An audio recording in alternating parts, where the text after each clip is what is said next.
Happy சாபத். எல்லாருக்கும் ஓய்வு நாள் வாழ்த்துக்கள். தேவனுடைய திருநாமம் மையப்படுவதாக. இந்த நாள் முதல் இன்னொரு புதிய தொடர் வரிசை பாடங்களை கற்றுக்கொள்ளப் போகிறோம். நம்ம என்ன தொடங்குகிறோம் என்றால், பைபிள் அண்ட் பைபிள் அலோன், வேதாகமம் மட்டுமே என்ற தலைப்பின் கீழே ஒரு புதிய தொடர் வரிசை செய்திகளை நாம் கற்றுக்கொள்ளப் போகிறோம். இந்த பாடம் மிக ஆச்சரியமான ஒரு பாடம். நமக்கு பைபிள் கையில் இருக்கிறது, ஆனால் இந்த பைபிளினுடைய மேன்மைகளை அறிந்திருக்கிறோமா என்றால் அறிந்திருக்கிறோம்.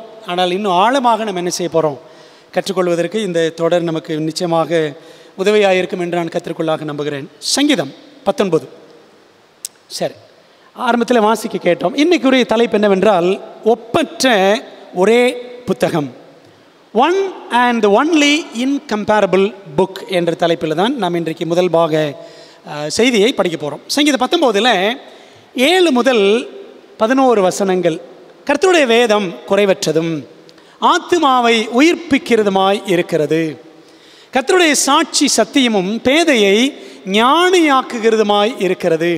கர்த்தருடைய நியாயங்கள் செம்மையும் இருதயத்தை சந்தோஷிப்பிக்கிறதுமாய் இருக்கிறது. கர்த்தருடைய கற்பனை தூய்மையும் கண்களை தெளிவிக்கிறதுமாய் இருக்கிறது. கர்த்தருக்கு பயப்படுகிற பயம் சுத்தமும் என்றைக்கும் நிலைக்கிறதுமாய் இருக்கிறது. கர்த்தருடைய நியாயங்கள் உண்மையும் அவைகள் அனைத்தும் நீதியுமாய் இருக்கிறது. அவைகள் பொன்னிலும் மிகுந்த பசும் பொன்னிலும் விரும்பப்படத்தக்கதும் தேனிலும் தேன் கூட்டிலிருந்து ஒழுகும் தெளிதேனிலும் மதுரமுள்ளதுமாய் இருக்கிறது. 11 வசனம். அன்றியும் அவைகளால், ஆண்டுடைய வசனங்களால் உமது அடியேன் எச்சரிக்கப்படுகிறேன், அவைகளை கை கொள்ளுகிறதுனால் மிகுந்த பலன் உண்டு என்று 19ஆம் சங்கீதமும் 119ஆம் சங்கீதமும் வேதாகமத்தின் மகத்துவங்களை நமக்கு விளக்கி காட்டுகிறது. அநேகம் புஸ்தகங்களை உண்டு பண்ணுகிறதற்கு முடிவில்லை என்று பிரசங்கி 12:12 வாசிக்கிறோம். விருது பெறும் புஸ்தகங்கள், விலை உயர்ந்த புஸ்தகங்கள், வண்ண புத்தகங்கள், நன்கு விற்பனையாகும் புத்தகங்கள் என ஏராளமான புத்தகங்கள் வெளிவந்து கொண்டே இருந்தாலும் காலம் என்னும் கடலில் எல்லாமே கரைந்து விடுகின்றன. எதுவுமே நிலையில்லாமல் மண்ணோடு மண்ணாகி விடுகின்றன. அப்படியானால் எதை நம்புவது? எந்த புத்தகத்தை நம்புவது? குழப்பமான உலகில் நாம் வாழ்ந்து வருகிறோம். ஆன்மீக தலைவர்களும் நல்ல முன்மாதிரிகளாக இல்லை. அரசியல் தலைவர்களும் நல்ல வழிகாட்டிகளாக இல்லை. கூடவே இருப்பவர்களும் கொடுமை செய்து விடுகிறார்கள். யாரை நம்புவது? 2ஆம் உலகப் போர் நடந்த ஒரு காலகட்டம். எப்போ நடந்துச்சு? 1939 1945 வரைக்கும். அந்த 2ஆம் உலகப் போர் காலகட்டத்தில் ஒரு கப்பல் எதிரியின் பீரங்கியினால் நேரடியாக தாக்கப்பட்டது. பயங்கரமான வெடி சத்தம், காதை செவிடாக்கும் சத்தத்துடன் டன் கணக்கில் தண்ணீர் அந்த கப்பலுக்குள்ளே புகுந்தது. கப்பல் மூழ்கும் அபாயம். அந்த கப்பலை விட்டு வெளியேறினவர்கள் கட்டைகளையும் மிதவைகளையும் பிடித்து மிதந்து கொண்டிருந்தார்கள். உள்ளே இருந்தவர்கள், தப்பிக்க முடியாமல் உள்ளே இருந்தவர்கள், அவர்கள் கூக்குரல் இட்டார்களாம். என்ன சொன்னாங்க தெரியுமா? எங்களுக்கு ஏதாகிலும் நம்பிக்கை உண்டா? Is there any hope for us? எங்களுக்கு ஏதாகிலும் நம்பிக்கை இருக்கிறதா? பிரியமானவர்களே, இன்றைக்கு அப்படித்தான் உலகத்தில் 1000 மக்கள் இருக்கிறார்கள். வாழ்வில் புயலும் போராட்டமும் வன்முறையும் இருளும் சூழும் போது, ஆம், நமக்கு நம்பிக்கை உண்டு. நிச்சயமாகவே முடிவு உண்டு. உன் நம்பிக்கை வீண் போகாது. நமக்கு நம்பிக்கை உண்டு. வழி இதுவே, இதிலே நடுவுங்கள் என்று நமக்கு நம்பிக்கையின் குரல் கொடுக்கும் புஸ்தகம் நமக்கு ஒன்று இருக்கிறது. அந்த புத்தகம் தான் என்னது? பரிசுத்த வேதாகமம்.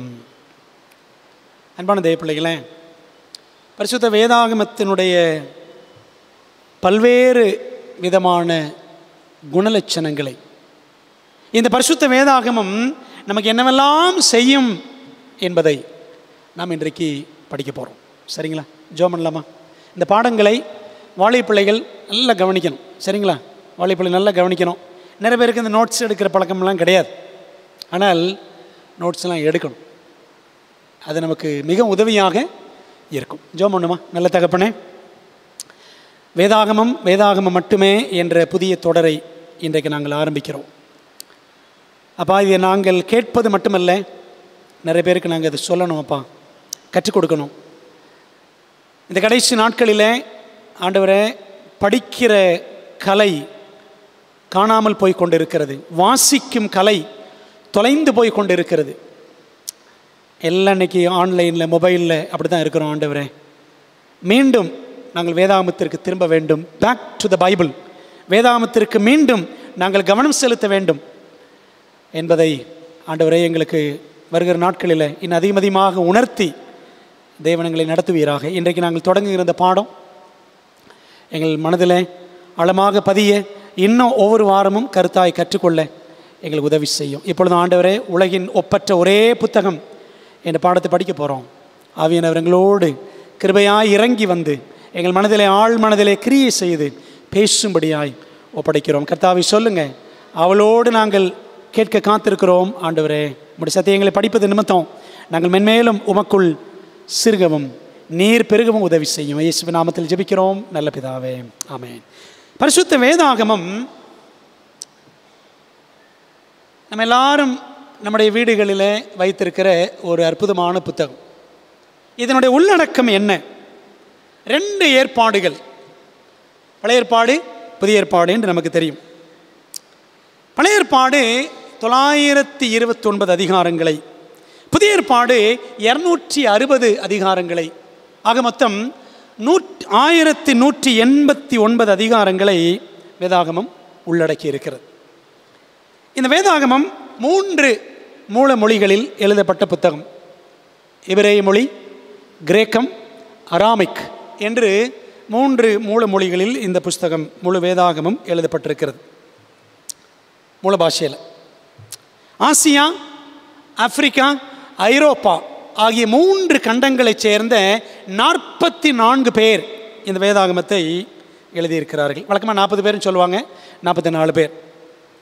இந்த புத்தகம் எழுதப்படுவதற்கு எத்தனை ஆண்டுகள் ஆயிற்று என்றால் 1600 ஆண்டுகள். கிமு 1500 முதல் கிபி 100 வரை 1600 ஆண்டுகளாக இந்த புஸ்தகம் பரிசுத்த வேதாகமம் எழுதப்பட்டது.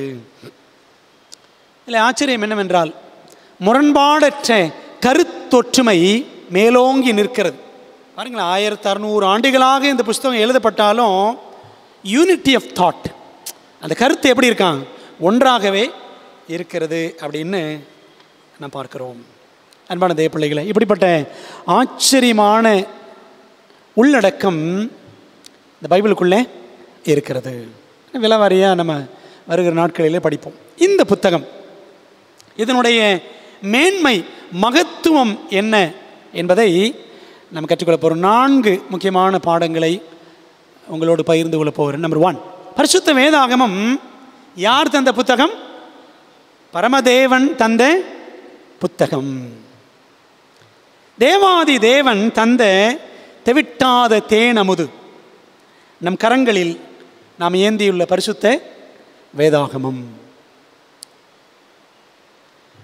சங்கீதம் 68:11 வாசிக்கிறோம், ஆண்டவர் வசனம் தந்தார். வசனம் தந்தது யாரு? ஆண்டவர் வசனம் தந்தார். 2 தீமோத்தேயு 3:16 படிக்கிறோம், வேத வாக்கியங்கள் எல்லாம் தேவ ஆவியினால் அருளப்பட்டு இருக்கிறது. ஆவியானவர் தான் வேதாகமத்தை நமக்கு கொடுத்திருக்கிறார். 2 பேதுரு 1:21 வாசிக்கிறோம், தீர்க்க தரிசனமானது ஒரு காலத்திலும் மனுஷருடைய சித்தத்தினாலே உண்டாகவில்லை, தேவனுடைய பரிசுத்த மனுஷர்கள் பரிசுத்த ஆவியினாலே ஏவப்பட்டு பேசினார்கள் அப்படின்னு நிறைய வசனங்கள் பைபிளில் பார்க்குறோம். இந்த வசனங்கள்லாம் என்ன சொல்லுது? இந்த வேதாகமத்தை நமக்கு தந்தவர் யார்? It is a God given book. இந்த வேதாகமத்தில் நாம் பார்த்தோம் என்றால், கர்த்தர் உரைக்கிறதாவது, thus say the Lord, கர்த்தருடைய வார்த்தை உண்டாகி,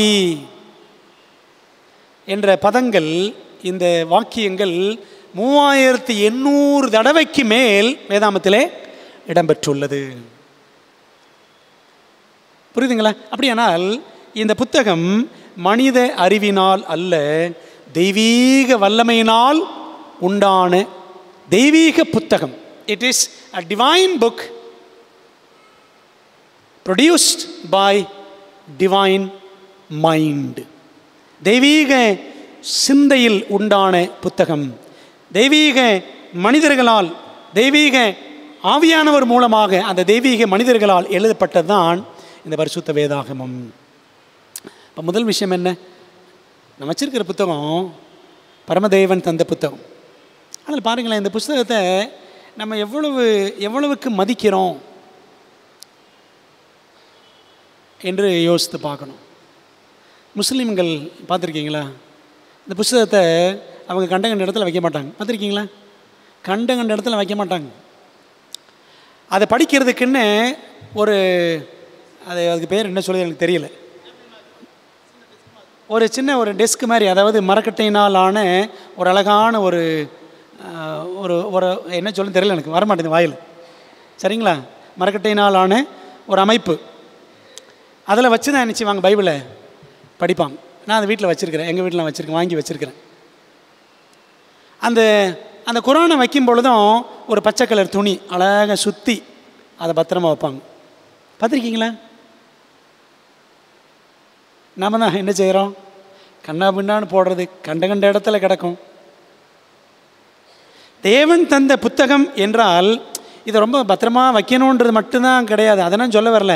இந்த பத்திரமா எங்கே வைக்கணும்? நம்ம சிந்தையில் வைக்கணும்.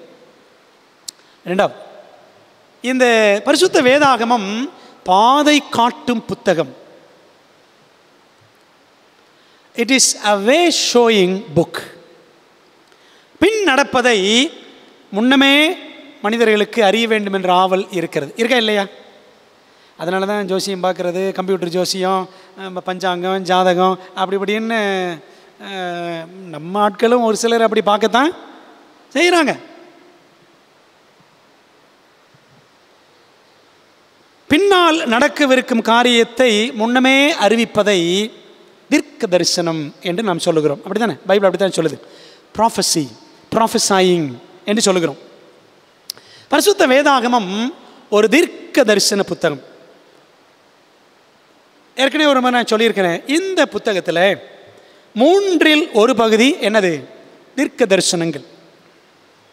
பைபிளில் 18 தீர்க்க தரிசன புத்தகங்கள் இருக்கின்றன. சரிதானே? பழைய ஏற்பாட்டிலே 17 புஸ்தகங்கள். எங்கேருந்து? ஏசாயா தொடங்கி மல்கியா வரைக்கும் 17 தீர்க்க தரிசன புத்தகங்கள். ஆதியாகமம் எடுத்துக்கொண்டீங்கன்னா ஆதியாகமம் அது ஒரு தீர்க்க தரிசன புத்தகம் தான்.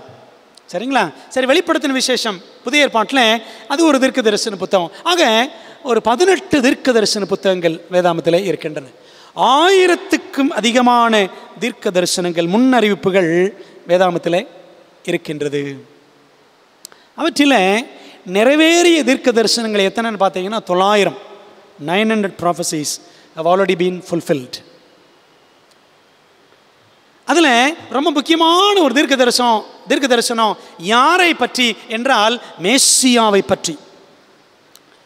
உலக இரட்சகரான இயேசு கிறிஸ்துவின் வாழ்வில் நிறைவேறும் என்று அவர் பிறப்பதற்கு முன்பாகவே பழைய ஏற்பாட்டில் சொல்லப்பட்ட தீர்க்க தரிசனங்கள் 300.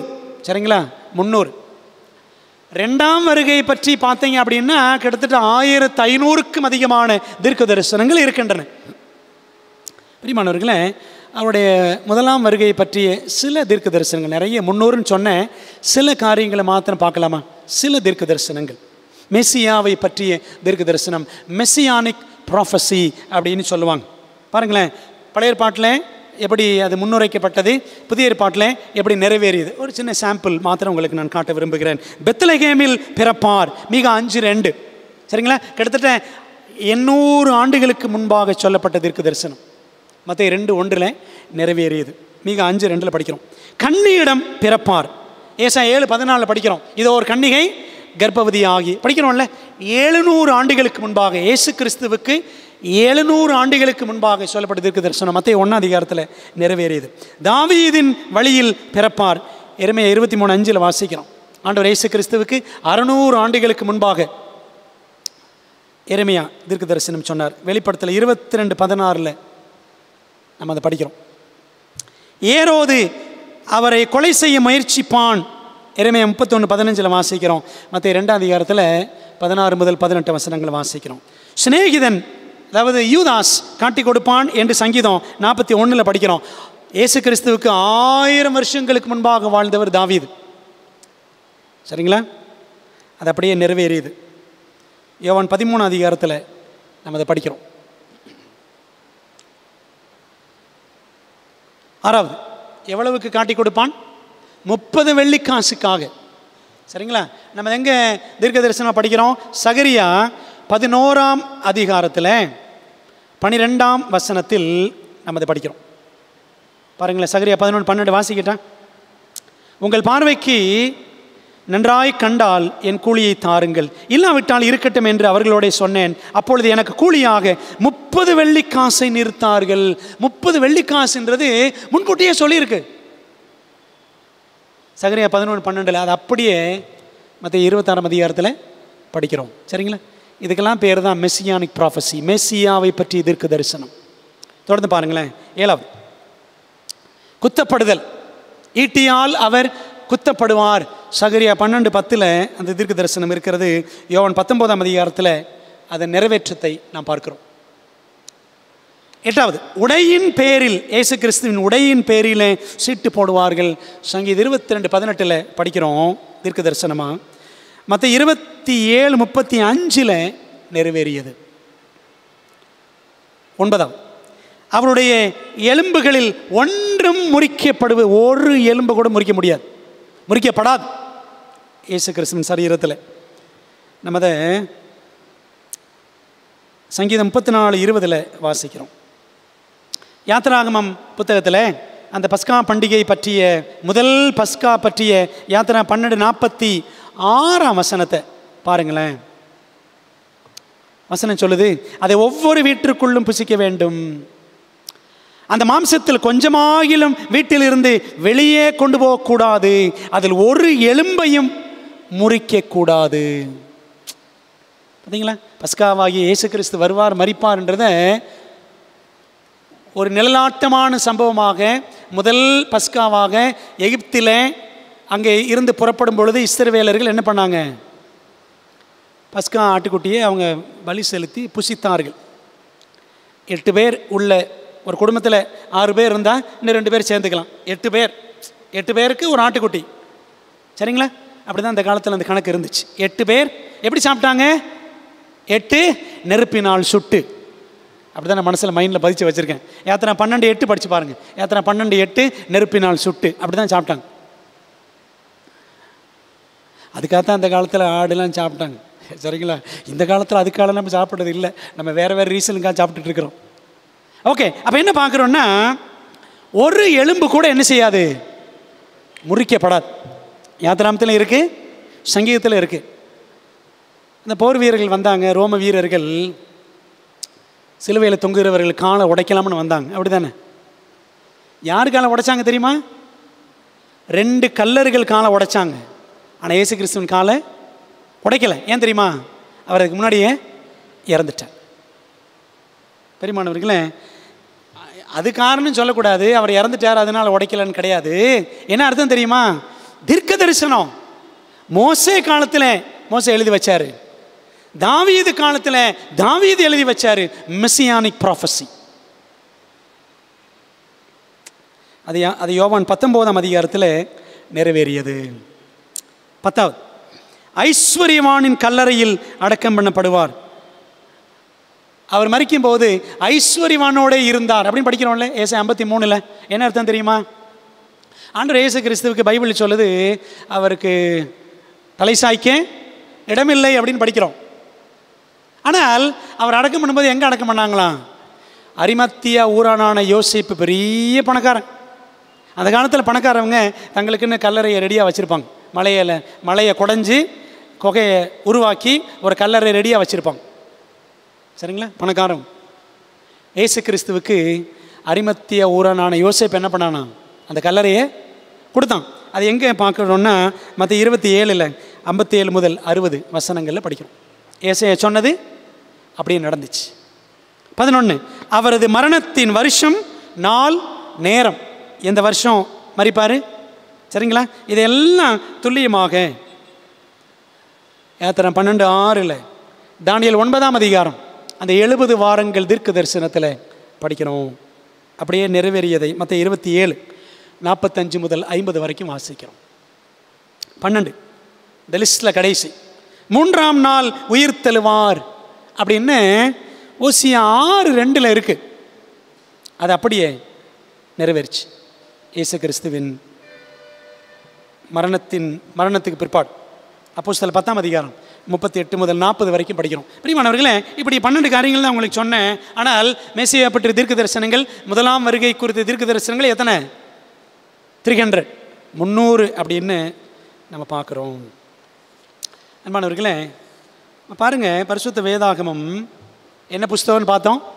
பாதை காட்டும் புஸ்தகம். நமக்கு பாதையாக வந்தவர் இயேசு கிறிஸ்து. பைபிள் படுத்த என்ன சொல்லுது? நானே வழியும் சத்தியமும் ஜீவனுமாக இருக்கிறேன். அவர் தான் பாதை. நமக்கு பாதை காட்டுபவரும் அவரே. என்ன படிக்கிறோம்? நான் உனக்கு முன்னே போய் கோணலானவைகளை செவையாக்குவேன். நமக்கு முன் இருக்கிற பாதையை அறிந்திருப்பவரும் அவரே.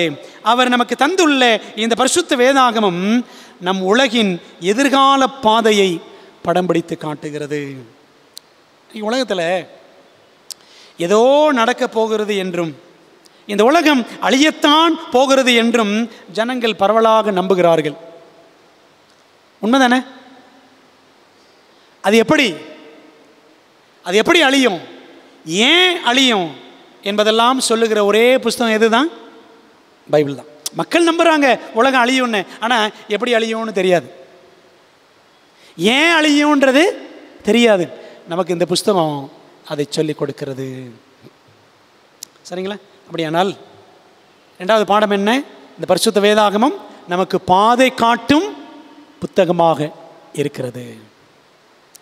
3வது பாடம் பரிசுத்த வேதாகமம் நம்மை பரிசுத்தப்படுத்தும், பக்குவப்படுத்தும் புத்தகம். It is a book, it is a sanctifying book, it is a book that will give us maturity.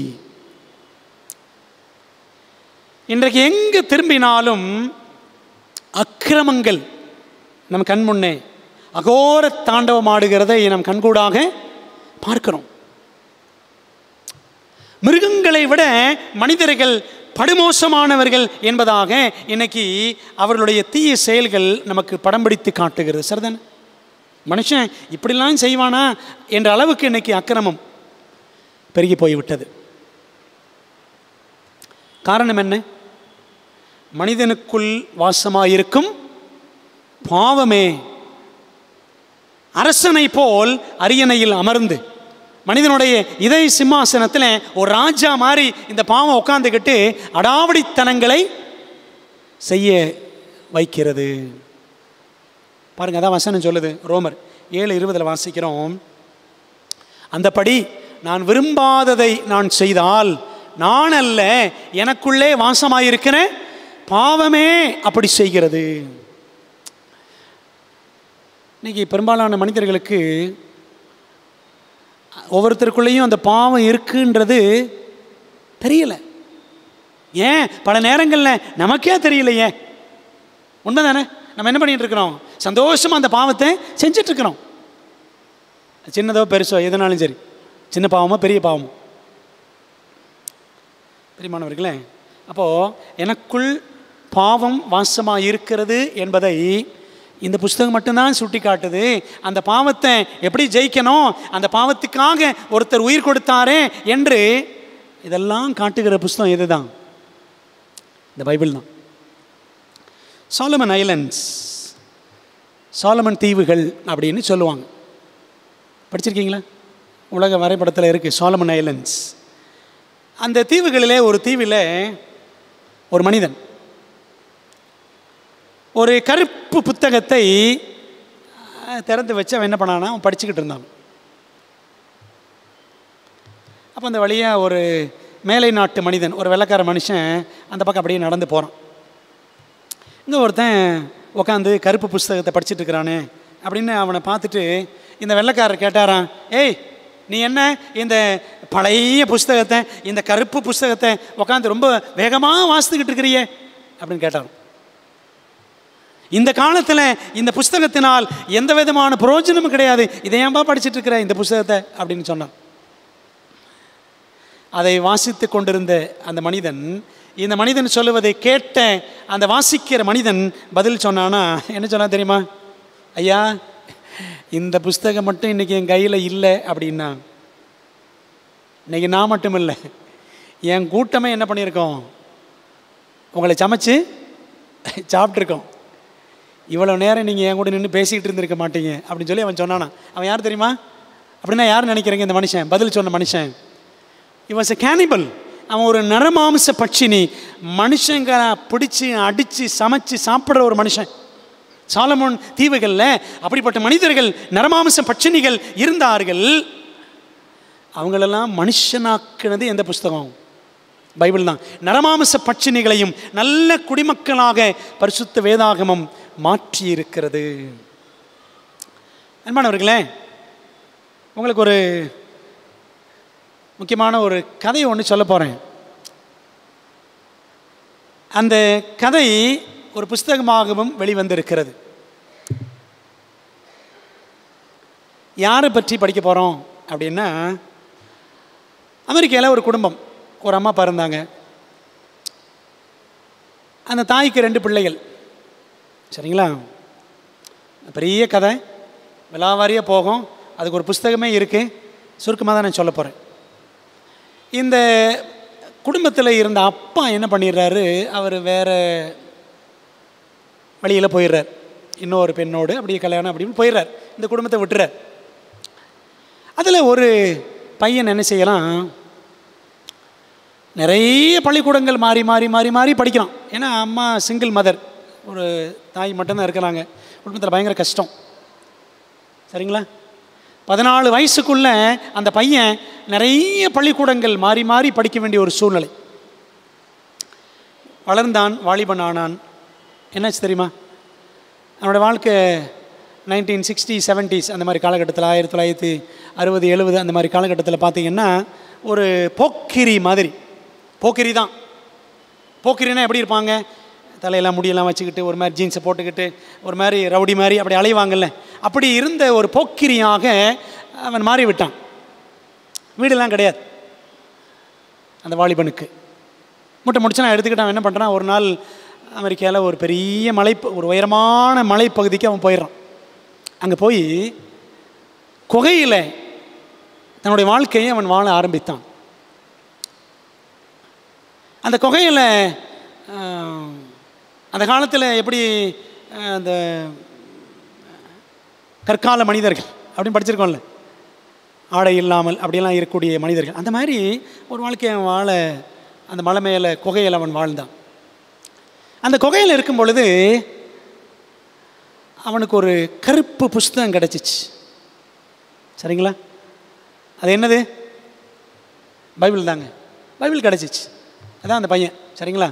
அதாவது அந்த பக்கம் உட்காந்துருக்காருல்ல, அதாவது ஹிப்பி முடி வச்சுருக்காரு பார்த்தீங்களா? அப்படி ஆட்டில் அந்த காலத்தில் ஹிப்பின்னு சொல்லுவாங்க. ஸோ அந்த பையன்தான் அது. யாருன்னு உங்களுக்கு தெரியும்னு நினைக்கிறேன், ஒரு சிலருக்கு தெரியும். ஸோ இப்படி மலையில் போய் குகையில் வாழ்ந்து அவன் வருகிற நாட்களில் ஒரு கருப்பு புஸ்தகம் கிடச்சிச்சு. அந்த புஸ்தகத்தை எடுத்து படிக்க ஆரம்பித்தான். பைபிள். சரிங்களா? பைபிள் கிடச்சிச்சு. யாரோ எப்படியோ போய் அந்த இடத்துல, அந்த மலை மேலே உயரமான இடத்துல அந்த குகையில் அந்த பைபிளை வச்சுட்டு போயிருக்காங்க. இவன் அங்கே போகிறான், ஒரு போக்கிரி மாதிரி சுற்றிக்கிட்டு இருக்கிறான். சரிங்களா? இஷ்டம் போல் மனம் போல் வாழக்கூடிய ஒரு வாழ்க்கை, கண் போன போக்கியில் வாழக்கூடிய ஒரு வாழ்க்கை அவன் வாழ்ந்து வந்தான். ஆனால் அந்த குகையில் அந்த கருப்பு புஸ்தகம் அவனுக்கு கிடச்சிச்சுங்க. அதை எடுத்து அவன் படித்தான். அதை படிக்க படிக்க படிக்க அவன் உள்ளத்தில் ஆவியானவர் பேசினார். அவன் வாழ்க்கை அப்படியே ஒரு டிராஸ்டிக் சேஞ்ச், ஒரு பயங்கரமான மாற்றம் அவன் வாழ்க்கையில் உண்டாயிற்று. யார் தெரியுமா அது? இன்றைக்கி நம்முடைய திருச்சபையில் உலகமெங்கிலும் வல்லமையாக ஊழியங்களை செய்து கொண்டிருக்கிற அருமையான தேவ மனிதரான டக் பேச்சுலர். அவர் தான். சரிங்களா? அவருடைய வாழ்க்கை வரலாறு, த டக் பேச்சுலர் ஸ்டோரி, இந்த புஸ்தகம் இந்த அவருடைய கதை ஒரு புஸ்தகமாக வெளிவந்திருக்கிறது. தி ரிச்சஸ்ட் கேவ் மேன், பணக்கார குகை மனிதன் அப்படின்னு சொல்லலாம். சரிங்களா? தமிழில் கிடையாது, இங்கிலீஷில் தான் இருக்குது. ரொம்ப அற்புதமான புத்தகம். கிட்டத்தட்ட ஒரு 10-12 வருஷத்துக்கு முன்னாடி இந்த புத்தகத்தை நான் படித்தேன், ஃபுல்லாக படித்தேன். ரொம்ப ஆச்சரியமாக இருக்கும், படிக்க ரொம்ப இன்ட்ரெஸ்டிங்காக இருக்கும். சரிங்களா? இன்றைக்கி இப்படி ஒரு உடைந்த குடும்பத்தில் ஒரு பிள்ளையாக வளர்ந்த இந்த சிறுவன் பின்னாட்களில் வாலிபன் ஆகி வழிதவறி போகக்கூடிய சூழ்நிலைக்கெல்லாம் சென்று ஒரு கருப்பு புஸ்தகம் அவர் கிடச்சிச்சு மலையில் குகையில் அதை படித்து அவர் என்ன பண்ணாராம், ஊழியக்காரராக மாறினார். இன்றைக்கி இந்த அமேசிங் ஃபேக்ட்ஸ் மூலமாக அட்வென்டிஸ்ட் சத்தியம் மிக வேகமாக போய்கொண்டிருக்கிறது. ரொம்ப தீவிரமாக மிக சிறப்பாக ஊழியம் செய்கிற ஒரு அட்வென்டிஸ்ட் மிஷனில் ஒரு பகுதி, ஒரு பிரிவு எதுன்னு பார்த்தீங்கன்னா இந்த டக் பேச்சுலர் நடத்தக்கூடிய, ஆக்சுவலாக இது உருவாக்குனது ஜோ க்ரூஸ் தான் தொடங்கினார் அமேசிங் ஃபேக்ட்ஸ். அதுக்கப்புறம் டக் பேச்சுலர் எடுத்து என்ன செய்கிறார், அதை மிக சிறப்பாக அதை செய்து கொண்டிருக்கிறார். இன்றைக்கி நான் ஆரம்பத்தில் ஜெபத்தில் நான் சொன்னேன், இன்றைக்கி நிறைய பேருக்கு இந்த புஸ்தகங்கள் படிக்கிற அந்த பழக்கமெல்லாம் இன்றைக்கி போச்சு. எப்போ பார்த்தாலும் எந்த நேரமும் ஃபோனை நோண்டிக்கிட்டே தான் கிடக்கிறது. இப்படி செஞ்சேன்னு வச்சுக்கோங்களேன், வாழ்க்கையில் தரித்திரம் தான் வரும். வாழ்க்கையில் தரித்திரம், ஃபோனே நோண்டிக்கிட்டு இருங்க, அப்படி தான் ஆகும். இதெல்லாம் கொஞ்சம் ஒதுக்கி வச்சுட்டு தேவைப்படுற நேரம் மட்டும் அதை பயன்படுத்திட்டு மற்ற நேரங்களில் தயவு செய்து பெரியவங்களும் சரி பிள்ளைகளும் சரி புஸ்தகங்களை படிப்பதற்கு நேரம் எடுங்கள். சரிங்களா? அப்போ இன்றைக்கி டெக்னாலஜியை சாத்தான் எப்படி பயன்படுத்தி நம்மளை கெடுக்கிறோம் பார்த்தீங்களா? இது நமக்கு தெரியாமல் கெட்டுக்கிட்டு இருக்கிறோம். ஆக அன்பான தேவ பிள்ளைகளே, ஸோ இந்த மாதிரி புஸ்தகங்களை நிறைய படிக்கணும். ஒருவேளை இந்த புஸ்தகம் உங்களுக்கு வேணுமா, இந்த வர வச்சுருக்கிறோம் வச்சுங்களேன், ஒரு புஸ்தகம் 30 rupees, ஒரு புஸ்தகம் வெறும் 30 ரூபா தான். வாங்கி படிங்க. படித்து தேவனுடைய வேதாகமத்தினுடைய மகத்துவத்தை நம்ம என்ன செய்யணும், புரிஞ்சுக்கணும். நல்ல வேலை, நான் சந்தோஷப்படுறேன். அன்றைக்கி அந்த மலையில் அந்த குகையில் டக் பேச்சுலர் போனப்போ அவருக்கு மொபைல் கிடைக்கல. சரிதானே? ஒரு ஆண்ட்ராய்டு மொபைல் கிடச்சிருச்சுன்னு வச்சுக்கோங்களேன், இன்றைக்கி அவர் ஊழியக்காரராக மாறிப்பார் எனக்கு தெரியல. சரிங்களா? ஆண்டவர் பைபிளை கிடைக்க வச்சார். யோசித்து பார்ப்போம்.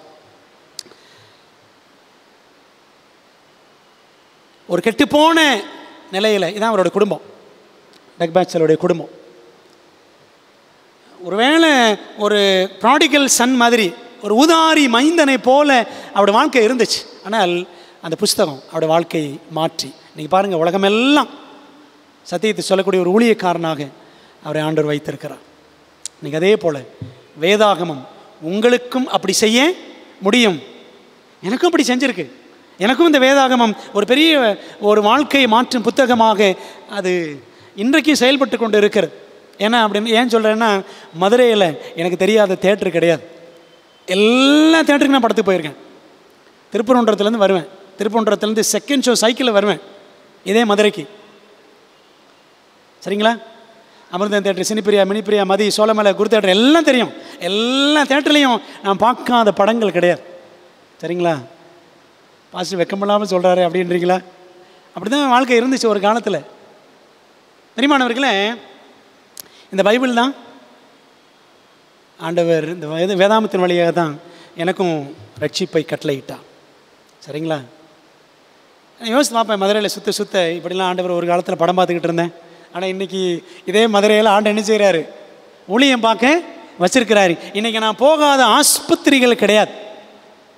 எல்லா ஆஸ்பத்திரிகளுக்கும் போய் மக்களை சந்தித்து ஜோம் பண்ணி இன்றைக்கி அப்படி ஆண்டவர் ரூட்டை மாற்றிட்டார். பைபிள் என்ன செய்யும் தெரியுமா? பைபிள் ரூட்டை மாற்றும் புத்தகம். சரிதானே? நம்முடைய வாழ்க்கையின் பாதையை மாற்றக்கூடிய புஸ்தகம். யோசித்து பார்ப்போம், நாம் இந்த வேதாகமத்திற்கு நேரம் கொடுக்குறோமா? நம்முடைய வாழ்க்கையை பரிசுத்தமாக்கும் புஸ்தகம், நம்மை பக்குவப்படுத்தக்கூடிய ஒரு புஸ்தகம். நம்ம இந்த பைபிள் படிச்சுக்கிட்டு தான் இருக்கிறோம், இந்த பைபிளை வச்சுக்கிட்டே தான் இருக்கிறோம். வாழ்க்கை மாறிச்சா? இன்னும் தீய வழிகளிலே போகிறோமா? தீமையும் பாவமும் நாம் செய்கிறோமா?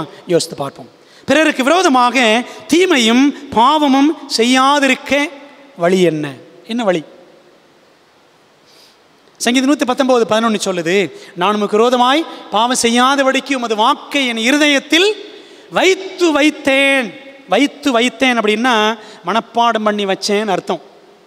ஒரு நாள் படிப்போம் சரிங்களா? இந்த தொடரில் வேதாம் மட்டுமே என்ற வரிசையில் மனப்பாடம் பண்ணுறதை பற்றி ஒரு நாள் படிக்க போகிறோம் சரிங்களா?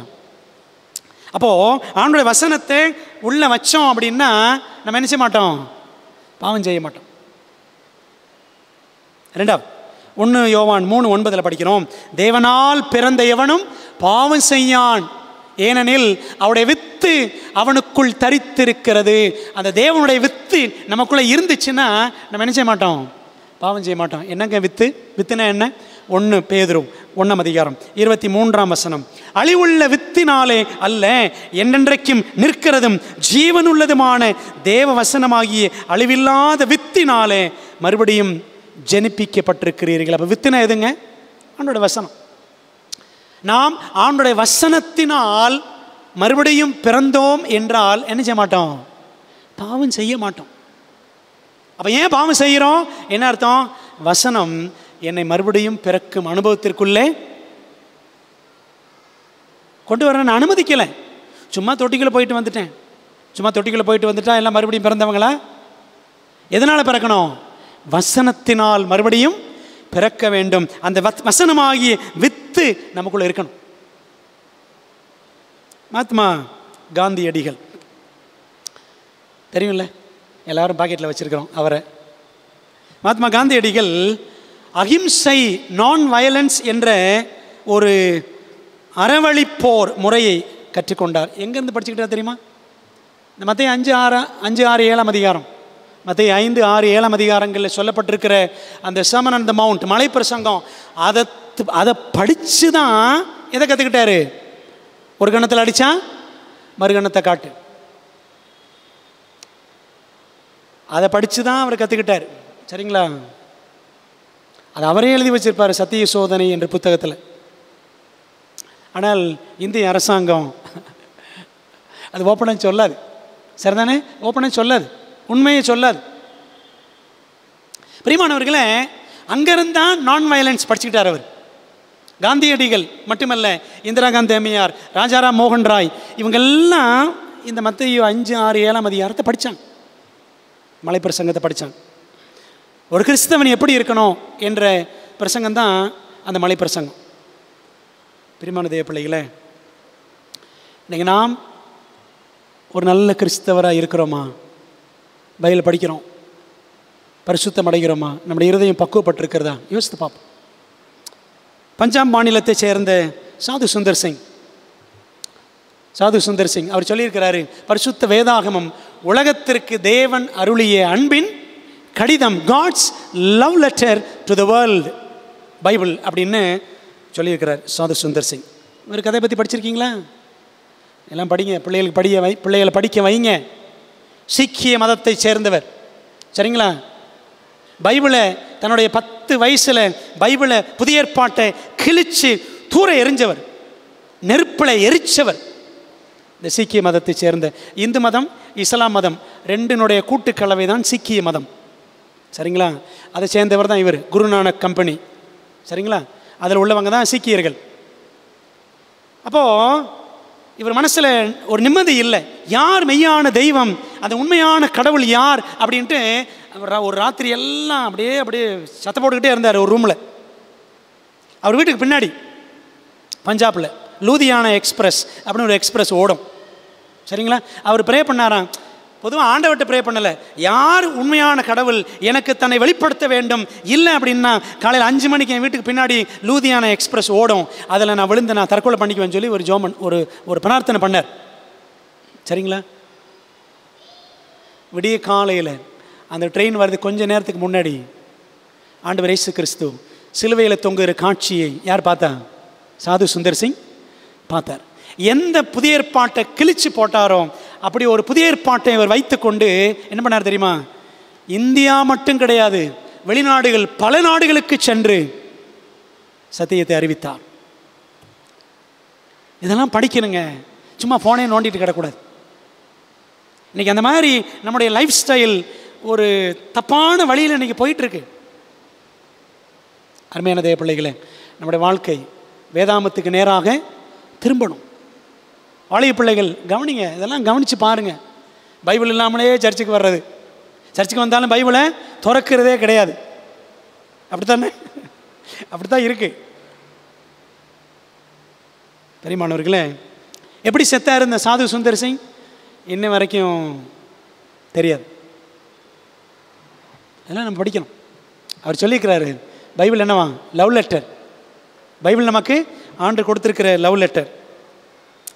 மகாராஷ்டிராவில் 125 ஆண்டுகளாக வெற்றிகரமாக அனாதைகள் மற்றும் அபலை பெண்களுக்கு சேவை செய்து வரும் ஒரு மிஷன் என்னன்னு பார்த்தீங்கன்னா முக்தி மிஷன் அப்படின்னு சொல்லுவாங்க. அந்த மிஷனை தொடங்கினது யாருன்னு பார்த்தீங்கன்னா ரமாபாய் சாரதா சதன் அப்படின்னு சொல்லுவாங்க. பூனாவில் இருக்குது ரமாபாய். இந்த மாதிரி ஸ்டோரி நான் ஃபுல்லாக படிச்சிருக்கிறேன். இந்த அம்மாவுடைய வாழ்க்கை ரொம்ப ஆச்சரியம், ரொம்ப பயங்கரமாக இருக்கும்.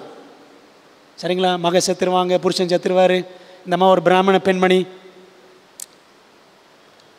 அவங்க சொல்கிறாங்க பாருங்கள், பரிசுத்த வேதாகமத்தில் என்றும் மாறாத சத்தியமும் என்றும் மறையாத அழகும் அடங்கி இருக்கிறது அப்படின்னு சொல்கிறாங்க. நம்ம ஒரு பிராமண பெண்மணி. சரிங்களா? 12 வயசில் இந்த பெண்மணி 12 வயசில் இருக்கும் பொழுதே 18,000 ஸ்லோகங்கள் சொல்லுவாங்களாம். 18,000 ஸ்லோகங்கள். ஒரு நாள் அந்த மகாராஷ்டிரா அந்த மாதிரி அந்த பகுதியில் வட இந்தியாவில் வாழ்ந்த காலகட்டத்தில் ஒரு வெள்ளைக்கார மிஷனரி ஒருத்தர் வந்து 2 வார்த்தையை சொல்லிட்டு போயிட்டார். 2 வார்த்தை தான் சொன்னார். என்ன சொன்னார் தெரியுமா? ஏசு கிறிஸ்டா அப்படின்னு சொல்லிட்டு போயிட்டார். ஏசு கிறிஸ்டா, அதாவது ஏசு கிறிஸ்துன்னு சொல்லிட்டு போயிட்டார். அந்த வார்த்தைகள் தாங்க இந்த அம்மா வாழ்க்கையில் ஒரு பெரிய மாற்றத்தை உண்டாக்கியது. உங்களுக்கு தெரியுமா? மராத்தி மொழியில் பைபிளை டிரான்ஸ்லேட் பண்ணது யார்? இந்த அம்மா தான். கடைசியில் ஆண்டோட ஜெபம் பண்ணாங்களா, அவங்க சாங்க போகிறாங்க, அவங்களுக்கு தெரிஞ்சு போச்சு, சோவீனமாக இருந்தாங்க. அவங்க ப்ரே பண்ணாங்களா, ஆண்டவரே எனக்கு கரெக்டாக 10 நாள் கொடுங்க ஆண்டவரே, கிவ் மீ ஜஸ்ட் 10 days, 10 நாள் கொடுங்க ஆண்டவரே, இந்த மராத்தி பைபிளை நான் ஒரு முறை ஃபுல்லாக அதை நான் ப்ரூஃப் பார்த்துடணும், அதை நான் பிழைதிருத்தம் பார்க்கணும், எனக்கு 10 நாள் கொடுங்க ஆண்டவரேன்னு சொல்லி ஜெபம் பண்ணாங்களாம். கரெக்டாக 10 நாள் முடிஞ்சு சேர்த்து போயிட்டாங்க, வேலையை முடிச்சுட்டாங்க. பிரியமானவர்களே, பைபிள் இப்படி தாங்க நமக்கு கிடச்சிச்சு. நம்ம இன்றைக்கி அதை சட்டை பண்ணுறதே கிடையாது. அப்போ என்ன பண்ணுறோம்? முன்னாடி போட்டு அசட்டை பண்ணுறோம். அப்படி தானே? பிரியமான தேவ ஜனங்களே, நம்முடைய வாழ்க்கையில் நம்ம கவனித்து பார்த்து நம்ம எந்த நிலையில் எவ்வளோ மோசமான நிலையில் இருக்கிறோம், ஆவிக்கிற வாழ்க்கையில் ஐசியூவில் இருக்கிறோமா அப்படின்னு கொஞ்சம் என்ன செய்யணும், கொஞ்சம் யோசித்து பார்க்க வேண்டியது மிக அவசியம். பிட்கைன் தீவு என்ற ஒரு தீவு நீங்கள் கேள்விப்பட்டிருக்கீங்களா? பிட்கைன் தீவு. அந்த தீவில் நடந்த ஒரு மாபெரும் அற்புதம். பவுண்டி என்ற ஒரு கப்பல் இங்கிலாந்திலிருந்து தாகித்தி தீவுகளுக்கு, சவுத் சீஸ் என்ற அந்த சவுத் சீஸில் இருக்கிற தாகித்தி தீவுகளுக்கு பயணப்பட்டது. அதனுடைய கேப்டன் யாருன்னு பார்த்தீங்கன்னா வில்லியம் பிளை என்ற ஒரு மனிதன். அவர் என்ன செய்கிறாரு? பிரெட் ஃப்ரூட் பிளான்ட்ஸ், ஈரப்பழா, ஒரு விதமான பலாப்பழம், அந்த ஈரப்பழா தாவரங்களை தேடி 10 மாதங்கள் நீண்ட பயணம் செய்து கடைசியில் ஒரு இடத்துல வந்து சேர்றாங்க. அந்த கப்பலில் பார்த்தீங்கன்னா ஒரு 40-50 பேர் இருக்கிறாங்க. அந்த கேப்டன் இரக்கம் இல்லாத பெருமை பிடித்த ஒரு மனிதன். அந்த கப்பலில் இருந்த சிப்பந்திகள், வேலை பார்க்குற நிறைய பேர் இந்த கேப்டனுக்கு எதிராக செயல்பட்டார்கள். அமெரிக்காவில் வெஸ்ட் இண்டீஸ், அமெரிக்காவின் மேலை இந்திய தீவுகளுக்காக ஈரப்பலா தாவரங்களை சேகரிக்கும் பணியில் சில மாதங்கள் தங்கியிருந்து பின்னர் திரும்ப வேண்டும் என்பது தான் இந்த பவுண்டி கப்பலில் இருந்தவங்களுடைய திட்டம். தீவில் இருந்த நாட்களில் கப்பலில் இருந்த செயிலர்ஸ், இந்த கடலோடிகள், அந்த தீவில் இருக்கக்கூடிய இளம் பெண்கள் ரொம்ப அழகாக இருக்கிறாங்க, ரொம்ப கவர்ச்சிகரமாக இருக்காங்கன்னு அந்த பெண்களை பார்த்துட்டு அந்த கப்பலில் இருந்த செயிலர்ஸ், அந்த கப்பல் ஓட்டுறவங்கன்னு வச்சுக்கோங்களேன், இவங்கெல்லாம் நாங்கள் இங்கேயே இருந்துடுறோம், இந்த பெண்கள் ரொம்ப அழகாக இருக்கிறாங்கன்னு சொல்லிட்டு என்ன பண்ணுறாங்க, சிலர் திரும்ப வருவதற்கு மறுத்து விட்டார்கள். கேப்டனுடைய கட்டளைக்கு இணங்காதவர்கள் கப்பலில் கலகம் செய்து கேப்டனின் ஆதரவாளர்கள் 17 பேருடன் ஒரு சிறு படகில் நடுக்கடலில் விட்டுறாங்க. சரிங்களா? இவங்க எப்படியோ தப்பிச்சு என்ன செஞ்சுறாங்க, இங்கிலாந்துக்கு போயிடுறாங்க. கலகம் செய்த, நாங்கள் திரும்பி வரமாட்டோம், நாங்கள் இங்கே இருக்கிறோம் என்று கலகம் பண்ணின 15 பேர் அந்த பவுண்டி கப்பலில் திரும்பவும் தாகித்து தீவுகளுக்கு போயிடுறாங்க. ஏன்னா அழகான பெண்கள் அங்கே இருக்கிறாங்க. தங்களோடு சில ஆண்களையும் பெண்களையும் சேர்த்து கொண்டு பசிபிக் சமுத்திரத்தில் நியூசிலாந்துக்கும் தென் அமெரிக்காவுக்கும் இடையில் பிட்கெயின் என்று சொல்லக்கூடிய ஒரு தீவு, அந்த சின்ன தீவுக்கு போயிடுறாங்க. சரிங்களா? இதுதான் அந்த தீவு. பவுண்டி கப்பலை வைத்து நம்மை கண்டுபிடித்து விட கூடும் என்று கலங்கின அந்த கலகக்காரர்கள் என்ன பண்ணுறாங்களா, இந்த கப்பல் அங்கே நிற்கிது, நின்னா நம்மளை கண்டுபிடிச்சிடுறாங்கன்னு சொல்லி அந்த கப்பலை அடித்து உடச்சி தூள் தூளாக்கி அதை எரிச்சிடுறாங்க. எரித்து இந்த கலகக்காரர்கள் 15 பேர் இந்த பிட்கெயின் தீவில் குடியிருந்தார்கள், இந்த அழகான பெண்களுக்காக வந்தவர்கள். பின்னர் அவர்கள் குடிவெறி, கொலை என பல தீய வழிகளில் இறங்கினார்கள். அந்த தீவிலே குடியேறின கலகக்காரர்களில் கடைசியில் பார்த்தீங்கன்னா 10 வருஷம் கழித்து ஒரே ஒருத்தன் தான் உயிரோடு இருந்தான். எல்லாம் கலகம் பண்ணி அது விபச்சாரம் இப்படி பண்ணி ஒருத்தனா செத்து போயிடான். ஒரே ஒருத்தன் தான் இருக்கான். ஒரே ஒரு கலகக்காரன் மட்டும்தான் இருந்தான். அவன் பெயர் ஜான் ஆடம்ஸ். மரித்து போன மற்ற கலகக்காரர்களை விட இவன் ரொம்ப நல்லவன் சொல்ல முடியாது. மீதியாயிருந்த தீவின் சில பெண்களையும் கலப்பின குழந்தைகளையும், சில பெண்கள் இருக்கிறாங்க, இப்படி ஒரு கலப்பின கூட்டம் அப்படி தானே அங்கேருந்து வந்தாங்க, இந்த பெண்களை பார்த்தாங்க, கல்யாணம் பண்ணாங்க, இப்படி சில குழந்தைகள்லாம் பிறந்துச்சு. அப்போ இவங்களை பராமரிக்கிற பொறுப்பு இவனுக்கு இருக்குது, ஜான் ஆடம்ஸ். ஒரு நாள் இந்த ஜான் ஆடம்ஸ் என்ன பண்ணுறான், அவனுக்கு ஒரு பெட்டி ஒன்று கிடைக்கிது. கடலில் ஒரு பெட்டி ஒன்று மிதந்து வருது, சீ செஸ்ட் அப்படின்னு சொல்லுவாங்க. அந்த பவுண்டி கப்பலை உடச்சி எரிச்சாங்கல்ல, அதை எரிக்கும் பொழுது அதிலிருந்து மிதந்த ஒரு பெட்டி. எப்படி ஏர்ப்ளைனில் ஒரு பாக்ஸ் இருக்கும், ஏர்ப்ளைன் ஒரு பாக்ஸ் வச்சுருப்பாங்கல்ல, சரிங்களா? அதில் எல்லா ட்ராவல் பண்ணக்கூடிய எல்லா டீட்டெயில்ஸ் அதில் இருக்கும். சரிங்களா? கருப்பு பெட்டி அப்படின்னு சொல்லுவாங்க, பிளாக் பாக்ஸ் அப்படின்வாங்க. ஒவ்வொரு ஃப்ளைட்லையும் இருக்கும். சரிங்களா? அது மாதிரி இந்த கப்பலில் ஒரு பெட்டி இருந்துச்சு. அந்த பெட்டி மிதந்து வருது. இந்த ஜான் ஆடம்ஸ் இந்த பெட்டி எடுக்கிறான். அந்த பெட்டி எடுத்தான், அதுக்குள்ளே ஒரு பழைய ஒரு கருப்பு புஸ்தகம் இருந்துச்சான். என்னது? ஒரு பைபிள் இருந்துச்சு. அதை எடுத்து அவனுக்கு ஆர்வமே கிடையாது, ஆர்வமே இல்லை. தீவில் அதுதான் ஒரே ஒரு புஸ்தகம், அந்த தீவில் இருக்கிற ஒரே புஸ்தகம் அதுதான். ஆர்வம் இல்லை, ஆனாலும் சரி என்னடா உள்ளே இருக்கு படிப்போன்னு படித்தான், வாசிக்க ஆரம்பித்தான். அதை படிக்க அவனுக்கு ஒரு பெரிய சமாதானம் உள்ளத்தில் நிரப்பியது. புது மனிதனாக மாறினான். மாற்றம் அடைந்த அவன் இன்னும் அங்கிருந்த அனைவருக்கும், அங்கிருந்த பெண்கள், குழந்தைகள் எல்லாருக்கும் கிறிஸ்துவின் போதனைகளை, வேதாகம கதைகளை இவன் படித்து கற்றுக்கிட்டு எல்லாருக்கும் சொல்லிக் கொடுத்தான். எல்லாரும் இயேசுவை நேசிக்க ஆரம்பித்தார்கள். நல்ல பண்பாளர்களாக, நல்ல ஒழுக்கம் உள்ளவர்களாக மாறினார்கள். அப்படியே இந்த பிள்ளைகளாம் வளர்ந்தாங்க. 1980ஆம் வருஷம் எடுத்த கணக்கெடுப்பின்படி அந்த தீவில் 1980 அந்த தீவில் 100% அனைவரும் கிறிஸ்துவின் பிள்ளைகள். அதுக்கு ஒரு புஸ்தகமே நம்ம மிஷனில் போட்டாங்க. சரிங்களா? பியாண்ட் பிட்கெயின் என்ற ஒரு புஸ்தகம். இது ஒரு அந்த தீவில் நடந்த சம்பவங்களை பற்றிய கதை புஸ்தகம், பியாண்ட் பிட்கெயின். சரிங்களா? 100% எல்லாரும் கிறிஸ்தவர்களாக மாறினார்களாம். 20 ஆண்டுகள் கழித்து அமெரிக்காவிலிருந்து சென்ற ஒரு குழுவினர் அந்த பிட்கெயின் தீவை சேர்ந்தவர்கள் சந்தோஷமாக, சமாதானமாக, நல்ல பழக்கமுடையவர்களாக வாழ்வதை கண்டு ஆச்சரியப்பட்டு அந்த நல்ல செய்தியை உலகுக்கு அறிவித்தார்களாம். சரிங்களா? காரணம் என்னங்க? ஒரு ஓல்டு புக், ஒரு பிளாக் புக், ஒரு கருப்பு புஸ்தகம், ஒரு பழைய புஸ்தகம். இந்த கருப்பு புஸ்தகம் நம்முடைய வாழ்க்கையை வெள்ளையாக்கிருச்சா? நம்முடைய மனசை வெள்ளையாக்கிருச்சா? எபிரேயர் 4:12 படிக்கிறோம், தேவனுடைய வார்த்தையானது ஜீவனும் வல்லமையும் உள்ளதாயும் இருபுறமும் கருக்குள்ள எந்த பட்டயத்திலும் கருக்கானதாயும் ஆத்மாவையும் ஆவியையும் கணுக்களையும் ஊனையும் பிரிக்கத்தக்கதாக உருவ குத்துகிறதாயும் இருதயத்தின் நினைவுகளையும் யோசனைகளையும் வகையறுக்கிறதாயும் இருக்கிறது. பிரியமான தேவ பிள்ளைகளே, இந்த வேதாகமத்தை கையில் எடுத்தால் அது நம்முடைய வாழ்க்கையை தூக்கி பிடிக்கும். அதன் வார்த்தைகளை நெஞ்சில் பதித்தால் அகத்தின் நெஞ்சையெல்லாம் அது என்ன செய்துவிடும்? நீக்கிவிடும். சரிங்களா? பிரியமான தேவ பிள்ளைகளை, பரிசுத்த வேதாகமம் நம்மை பக்குவப்படுத்தும் பரிசுத்தமாக்கும் புஸ்தகம். 4வது கடைசியாக, பரிசுத்த வேதாகமம் நம்மை பல்லாண்டு வாழச் செய்யும் புத்தகம். பல்லாண்டு வாழச் செய்யும் புத்தகம். பொதுவாக நம்ம சொல்லுவோம் பல்லாண்டு வாழ்க பல்லாண்டு வாழ்கன்னுவோம், சரிங்களா? இந்த உலகத்தில் இருக்கிற வரைக்கும் பல்லாண்டு வாழவே முடியாது. பல்லாண்டுன்னு சொல்கிறவங்களுக்கெல்லாம் போக போக பல்லு போயிடும், அப்படித்தானே? இதுதான் நம்முடைய வாழ்க்கை, சரிங்களா?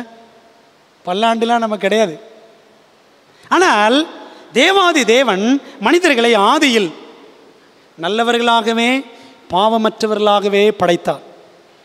மனிதனோ பாவ வழிகளில் சிக்குண்டு ருசி கண்டு சிக்குண்டு தீமை எனும் சேற்றில் விழுந்து விட்டான். பாவத்தின் விளைவாக மரணம் நம்மை தொற்றி கொண்டது. ஆனால் நாம் மரித்து மண்ணோடு மண்ணாகி மக்கி மடிந்து போக வேண்டும் என்பதற்காக அழைக்கப்பட்டவர்கள் அல்ல. மாறாக அழியா பெரும் வாழ்வை, சாகா வரமாகிய நித்திய ஜீவனை, அதாங்க பல்லாண்டு, நித்திய ஜீவனை அடையும்படிக்கு தெரிந்து கொள்ளப்பட்டவர்கள். அப்படிதான் பைபிள் சொல்லுது. ரோமர் 6:23 பாருங்களேன், வாசிக்கிறோம்.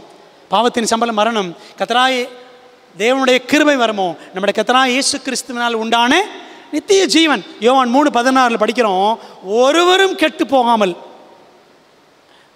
இயேசு கிறிஸ்து விசுவாசிக்கிற எவனோ அவன் கெட்டு போகாமல் என்ன செய்யணும்? நித்திய ஜீவனை, பல்லாண்டு அடைய வேண்டும் என்பதற்காகத்தான் இயேசு கிறிஸ்துவை பிதாவாகிய தேவன் நமக்காக இந்த பூமிக்கு அனுப்பினார்.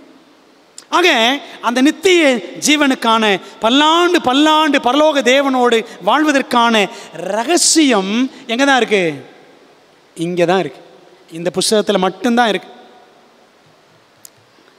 அதனால தான் இயேசு சொன்னார் யோவான் 5:39 வேத வாக்கியங்களை ஆராய்ந்து பாருங்கள், அவைகளால் உங்களுக்கு நித்திய ஜீவன் உண்டு அப்படின்னு ஆண்டு சொல்லிக்கிறார். அப்போஸ்தலர் 13:48 படிக்கிறோம், புறஜாதியார் அதை கேட்டு சந்தோஷப்பட்டு கர்த்தருடைய வசனத்தை மகிமைப்படுத்தினார்கள். நித்திய ஜீவனுக்கு நியமிக்கப்பட்டவர்கள் எவர்களோ அவர்கள் விசுவாசித்தார்கள். அப்போ இந்த வசனம் தான் என்ன செய்யும்? நித்திய ஜீவனுக்கு நம்மை நடத்தும். 1971 ஜூலை மாதம் பெங்களூரில் ஒரு துப்புரவு தொழிலாளி ஒருத்தர் இருந்தார். அவர் ஒரு நாள் என்ன செய்கிறாரு, விலை உயர்ந்த தங்கச் சங்கிலி, கோல்டு செயின், அந்த செயினை கொண்டு போய் கடையில் விற்கிறதுக்கு முயற்சி பண்ணுறார். நடந்த சம்பவம். அப்போ அவர் போலீஸ் பிடிச்சிடறாங்க. இவன் ஒரு துப்புரவு தொழிலாளி, எப்படி இவருக்கு தங்கச் சங்கிலி கிடச்சிச்சு? விசாரணை செய்த பொழுது அவர் சொன்னாராம், ஐயா நான் எங்கேருந்துமே திருடலை ஐயா, மாறாக என்ன செஞ்சேன், மாநகராட்சி குப்பை தொட்டியிலிருந்து நான் எடுத்தேன் அப்படின்னு சொன்னார். மேலும் ஒரு கம்பை வச்சு அந்த குப்பையை கிளறினப்போ கூடுதலாக நகைகளையும் கண்டெடுத்தேன் அப்படின்னு அவர் சொன்னார். துப்புரவு தொழிலாளி ஒத்துக்கொண்டார். விசாரணை மிக தீவிரமாயிற்று. அதன் பிறகு வெளியான அறிக்கை என்னவென்றால், பல ஆண்டுகளாக நோயுற்றிருந்த ஒரு முதிய பெண்மணி, ஒரு வயசான அம்மா, அவங்க இறந்துடுறாங்க. மரித்து விட்டதால் உறவினர்கள் அந்த அம்மாவுடைய அழுக்கடைந்த பாய், தலையணை போன்ற உடைமைகளை எல்லாத்தையும் குப்பையில் எரிஞ்சிடறாங்க. அந்த தலானிக்குள்ளே தான் என்ன இருந்துச்சு? தங்க நகைகள் நிறைய இருந்துச்சு. அந்த பாட்டியம்மா அதை மறைச்சி வச்சுருந்தாங்க. இது யாருக்குமே தெரியாது. அத்தனை ஆண்டுகளும் தன் தலையணையை கட்டி அணைத்து கொண்டிருந்தவராக காணப்பட்ட அந்த பெண்மணி உணவின்றி, மருந்தின்றி, வறுமையிலும் நோயிலும் உழன்று கடைசியில் மரித்து போனார் அப்படின்னு பிறகு அதை நியூஸ் வெளியில் வருது. எல்லாம் இருந்தும் எப்படிப்பட்ட வாழ்க்கை? ஏழ்மை வாழ்க்கை. சுயநலமும் கடின மனமும் சந்தேக குணமும் கொண்ட அந்த மூதாட்டியை போலவே நம்முடைய நிலையும் இருக்கிறது. எல்லாம் இருக்கிறது, ஆனால் நம்முடைய என்ன இல்லை? நல்ல குணங்கள் இல்லை, நல்ல சிந்தனை இல்லை, நல்ல நடத்தை நம்மிடத்தில் இல்லை. மூதாட்டியின் முடிவோ அழிவு. நமக்கும் அதே கதிதான் வருமோ? பிரியமான தேவ பிள்ளைகளே, பரிசுத்த வேதாகம வார்த்தைகள் இந்த உலகத்தில் நம் வாழ்க்கையை செதுக்கி சீரமைத்து நற்குணங்களால் நம்மை அலங்கரித்து பரலோக பல்லாண்டு வாழ்வுக்கு நம்மை தகுதிப்படுத்தும் புத்தகம். அதற்கு நம்மை பரலோக ராஜ்யத்திற்காக நம்மை தாங்கி நடத்தும் புத்தகம். சரிங்களா? அந்த பல்லாண்டு வாழ்க்கை வாழ்வதற்காக ஆண்டவர் பைபிளை கொடுத்து, ஒரு புஸ்தகத்தையே கொடுத்து, ஒரு லவ் லெட்டரை கொடுத்து, நீ ரெடியாகுப்பா அப்படின்னு சொல்கிறாரு. நமக்கும் நேரம் இல்லை, அப்படி தானே? படிப்பதற்கு நேரம் இல்லை, தியானிப்பதற்கு நேரம் இல்லை அப்படின்னு சொல்லிட்டு இருக்கிறோம். யோசித்து பார்ப்போம். யோவான் 6:68 வாசிக்கிறோம். சீமோன் பேதுரு அவர்களுக்கு பிரதியுத்தரமாக, ஆண்டவரே யாரிடத்தில் போவோம்? நித்திய ஜீவ வசனங்கள் உம்மிடத்தில் உண்டே. நித்திய ஜீவ வசனங்கள், சாதாரண வசனங்கள் கிடையாது. அன்பான தேவ பிள்ளைகளே, சரி, 4 பாடம் படித்தோம். என்ன செய்யலாம்? இந்த பரிசுத்த வேதாகமத்துக்கு நாம் என்ன செய்யலாம்? What shall we do with this Bible? ஒரு காலத்தில், இருண்ட காலங்களில் வேதாகமம் விசுவாசிகளிடமிருந்து விளக்கப்பட்டிருந்தது, மறைக்கப்பட்டிருந்தது. அதை வைத்திருந்தவர்கள் வதைக்கப்பட்டார்கள், கொல்லப்பட்டார்கள். அது அப்படிதான் நடந்துச்சு. கத்தோலிக்க சபை வேதாகமத்தை மறைத்ததல்லவா? ஆண்டவர் என்ன செஞ்சார்? வைராக்கிய வாஞ்சையுள்ள சீர்திருத்தவாதிகளை எழுப்பினார். மறைக்கப்பட்ட, தடை செய்யப்பட்ட வேதாகமம் ஜனங்களின் கரங்களில், அவர்களது தாய்மொழிகளில் கிடைக்க செய்வதற்கு ஆண்டவர் சீர்திருத்தவாதிகளை எழுப்பினார். அவர்கள் பாடுபட்டு வேதாகமத்தை வெளியே கொண்டு வந்தார்கள். அவர்களில் பிரதானமானவர் மார்ட்டின் லூத்தர். 16ஆம் நூற்றாண்டில் ஜெர்மானிய வேதாகம வீரனாக விளங்கினவர். நாங்கள் தாய் சபை என்று சொன்ன அந்த கத்தோலிக் சபையினுடைய தவறான உபதேசங்களை எதிர்த்து வேதாகமம் மட்டுமே என்று ஓங்கி சொன்னவர். விளங்குதானே? நமக்கு தெரியும்ல, விளங்குதா? அவரது விசுவாசத்தை கத்தோலிக்க ஆலோசனை சங்கம் விசாரித்தது. அப்படி விசாரித்த பொழுது அவர் என்ன சொன்னார் தெரியுமா? பைபிளை கையில் வச்சுட்டு சொன்னார். ஏப்ரல் 18ஆம் தேதி சொன்னார். ஏப்ரல் 18, அந்த தேதி நான் மறக்க மாட்டேன், ஏன்னா அன்றைக்கி எனக்கு பிறந்தநாள். ஏப்ரல் 18ஆம் தேதி அவர் சொன்னாராம், மார்ட்டின் லூத்தர் வேதாகமத்தில் தனது கரத்தை வைத்து, இதில் நான் நிற்கிறேன், வேறொன்றும் நான் செய்ய இயலாது, தேவன் எனக்கு துணை புரியட்டும். கத்தோலிக்க சபை அந்த போப்புமார்கள் எல்லாம் சொன்னாங்க, நீ எழுதின புஸ்தகம் எல்லாத்தையும் எரிச்சிரு, மரியாதை நம்புகிறேன், நீ சொல்லு, தாய் சபை கத்தோலிக்க சபை தான் சொல்லு, உன்னை நாங்கள் விட்டுருவோம் அப்படின்னு சொன்னாங்களாம். அவர் சொன்னாராம், here I stand, I can do no other, may God help me அப்படின்னு சொன்னாராம். பைபிளுக்காக நின்னாருங்க, கடைசி வரைக்கும் நின்னார். அவர் கொல்லலான்னு பார்த்தாங்க, அவரை கொல்ல முடியல. பெருமான தேவ பிள்ளைகளே, பரிசுத்த வேதாகமம் என்ற அந்த அஸ்திபாரத்தின் மீது புராட்டஸ்டன்ட் மார்க்கம் 500 ஆண்டுகளுக்கு மேலாக அசையாமல் வளர்ந்து வந்திருக்கிறது. இதை கேட்கிற நீங்களும் நானும் ஒரு புராட்டஸ்டன்ட். புராட்டஸ்டன்ட்னா யார் தெரியுமா? பைபிளை மட்டும், இயேசுவை விசுவாசித்து பைபிளை மட்டும் பின்பற்றுகிறவர்கள் தான் யார்? புராட்டஸ்டன்ட்ஸ், சீர்திருத்த கிறிஸ்தவர்கள். புராட்டஸ்டன்ட் என்பதற்கு சீர்திருத்த கிறிஸ்தவர்கள், புரட்சி கிறிஸ்தவர்கள், கண்டன கிறிஸ்தவர்கள் என்று பொருள். பைபிள் எப்படி இருக்குல்ல, நீங்கள் என்ன பண்ணுறீங்க அப்படின்னு கண்டனம் பண்ணுவாங்க. கண்டன கிறிஸ்தவர்கள் வேதாமத்தை மாத்திரம் தங்கள் விசுவாசத்தின் அளவுகோலாக வைத்துக்கொண்டு போதகர்களின் பொய்மொழிகளையும் வழி வழியாய் வந்த பாரம்பரியங்களையும் உடைத்தெறிகிறவர்களே புராட்டஸ்டன்ட் கிறிஸ்தவர்கள். விளங்குதா உங்களுக்கு? அப்போ நீங்கள் நானும் யார்? We are Protestants, Protestant Christians. 2 கிறிஸ்தவர்கள் தாங்க பெரும்பான்மை, 2 பிரிவு தான். ஒன்று கேத்தலிக், ஆக்சுவலாக அவங்களுக்கு கிறிஸ்தவங்க சொல்லக்கூடாது, கேத்தலிக்ஸ். ஆக்சுவலி அவங்ககிட்ட இருக்கிறதெல்லாம் அஞ்ஞான பழக்க வழக்கங்கள். ஆனால் ஆண்டோடைய ஜனங்கள் அங்கே இருக்கிறாங்க. கேத்தலிக்ஸ், ப்ராட்டஸ்டன்ட்ஸ், அவ்வளோதான், 2 பிரிவுகள் தான். பைபிளை நம்பாதவர்கள், பைபிளை மட்டுமே பின்பற்றுகிறவர்கள். சரிதானே? பைபிளை நம்புகிறோம் அப்படின்னு சொன்னாங்கன்னா இந்த மாதாலாம் சாதாரண தூக்கி எறிஞ்சிருவாங்க. உண்மைதானே? பிரியமான தேவ பிள்ளைகளை யோசித்து பார்ப்போம். அப்படியானால் இந்த பரிசுத்த வேதாகமம், இதுக்கு நான் என்ன செய்யணும் பார்க்கலாமா? பார்த்து முடிச்சிடும். பரிசுத்த வேதாகமம் தெவிட்டாத தெளிதேன், அதை நாம் ருசிக்க வேண்டும். சங்கீதம் 19:10. ஒளிமங்கா பசும் பொன், அதை நாம் விரும்ப வேண்டும். கலங்கமில்லாத ஞானப்பால், 1 பேதுரு 2:3, அதை நாம் பருக வேண்டும். எலும்புகளில் அடைபட்டு எரிகிற அக்கினி, எரேமியா 20:9. எழுப்புதல் அனலை நமக்குள் அது மூட்ட வேண்டும். கண்மலையை உடைக்கும் சம்மட்டி, எரேமியா 23:29. நம்மை அது உடைக்க வேண்டும். கால்களுக்கு தீபம், சங்கீதம் 119, 105. அதன் ஒளியில் நாம் நடக்க வேண்டும். தேவனுடைய வசனமாகிய விதை, லூக்கா 8:11. வித்து படித்தோம்ல, அது நாளும் நமக்குள் வளர வேண்டும். தேவன் அருளும் தண்ணீர், எபேசியர் 5:26. அதனால் நாம் சுத்தமாக வேண்டும். முகத்தை காட்டும் கண்ணாடி, யாக்கோபு 1:23. அதனால் நம் நிலையை நாம் உணர வேண்டும். ஆவியின் பட்டயம், எபேசியர் 6:17. நம் கொடிய குணங்களை அது அறுத்திட வேண்டும். பைபிள்னா என்ன? இப்படிலாம் பைபிள் சொல்லுது. பைபிளை பற்றி பைபிளே சொல்லுது.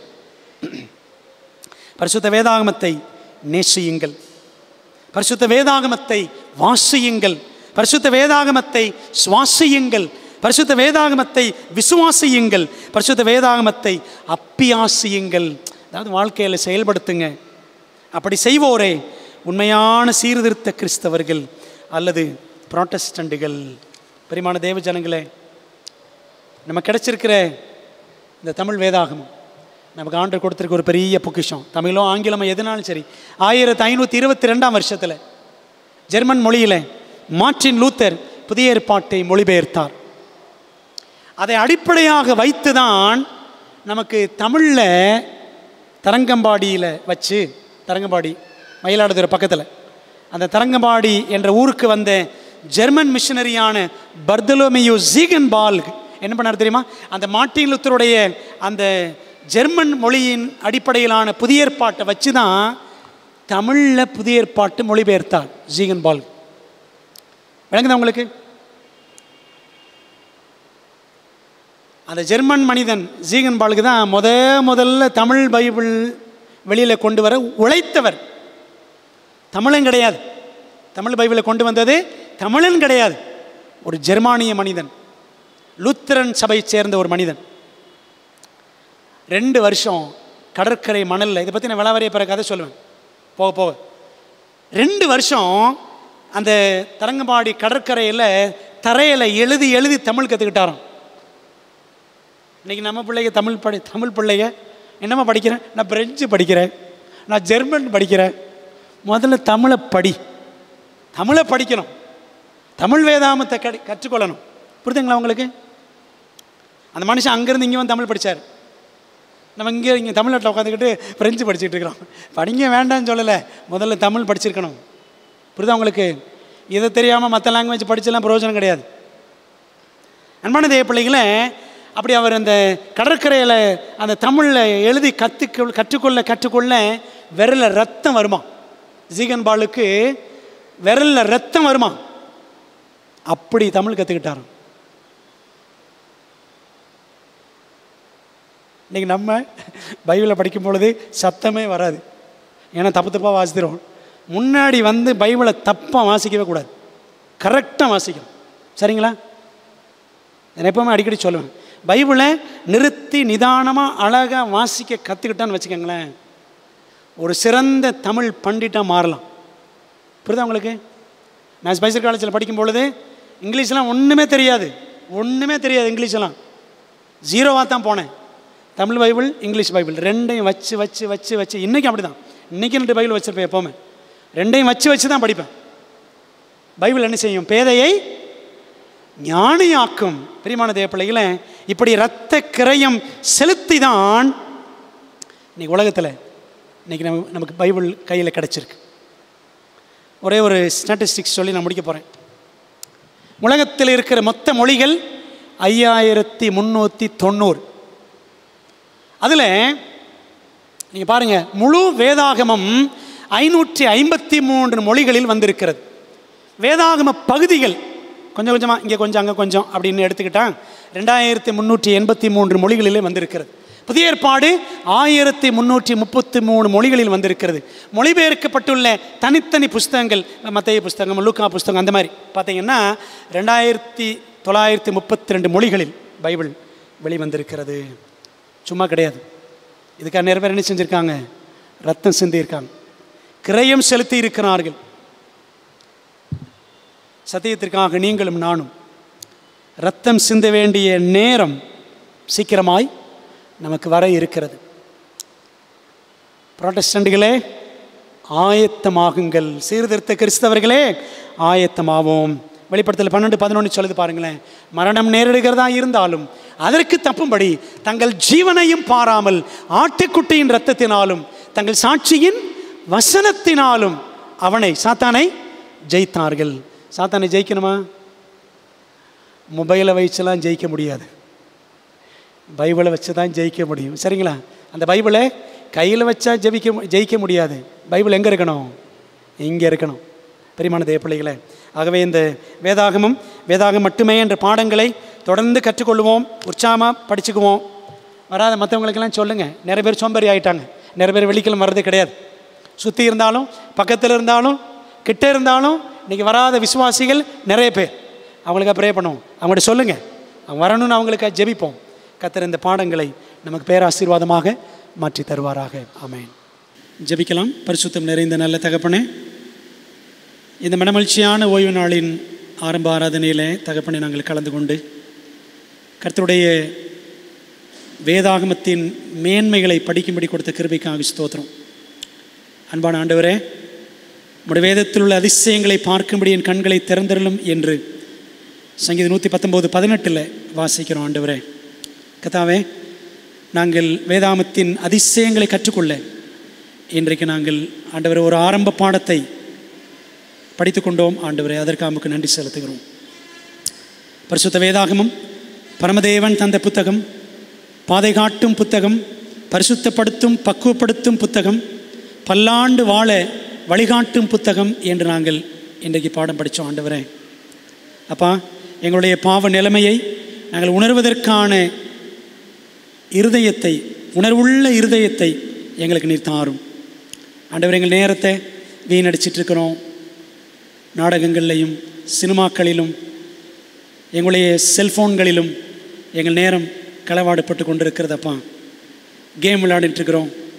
ஆண்டவரே, தேவையில்லாத காரியங்களை ஆண்டவரே ஃபேஸ்புக்கில் உட்காந்து ஸ்க்ரோல் பண்ணிக்கிட்டே இருக்கிறோம். சோம்பேறியாக எங்களுடைய மணி நேரங்கள் சோம்பேறித்தனத்தில் கடந்து போகிறது. ஆண்டவர் தாமே எங்களை தொடுங்க. எங்களுடைய அக்கிரமமான வழிகளிலிருந்து கர்த்தர் எங்களை திருப்பும்படியாய் நாங்கள் ஜெபிக்கிறோம் சுவாமி.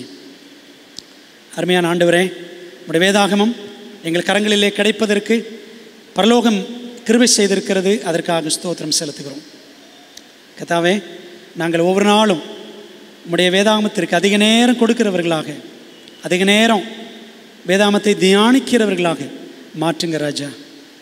கர்த்தாவே, வேதாகமத்தோடு தேவனோடு நாங்கள் வசனத்தின் வழியாக நேரம் செலவிடாதபடி சாத்தான் எங்கள் நேரத்தெல்லாம் களவாடுகிறான், பல வழிகளில் அவன் கிரியை செய்கிறான் என்பதை நாங்கள் புரியாமல் அவனுக்கு நாங்கள் பலிகடாக்களாக போய்கொண்டிருக்கிறோம். ராஜா, எங்களுக்கு உதவி செய்யுங்க. எங்கள் நிலைமையை உணர்த்துங்க. எங்களுடைய தீய வழிகளிலிருந்து எங்களை திசை திருப்பி ஆண்டவரே தூய வழிகளில் நாங்கள் பிரயாணிக்க கிருபை செய்யுங்க தகப்பனே. இந்த பாடத்திற்காக நமக்கு நன்றி செலுத்துகிறோம்.